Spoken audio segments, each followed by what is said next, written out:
જોઈ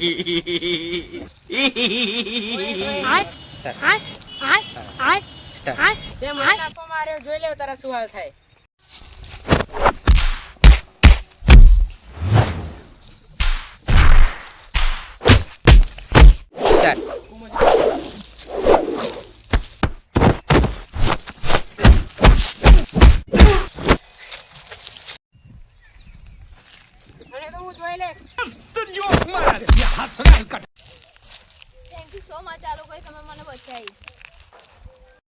thank you બધું તેલ લેવા ગયું તને પહેલી જ નજરમાં મારા દિલમાં વસી ગઈ છે. તું સમજા?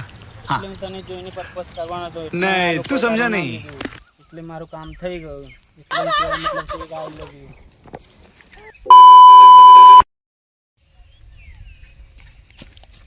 પૂરકે લઈને આવી ગયો છે. મોકલે નહીં આ બાજુ. પેલા મારા માણસે પૈસા આપી દે પછી એને એ બાજુ મોકલું. એ લઈ લે.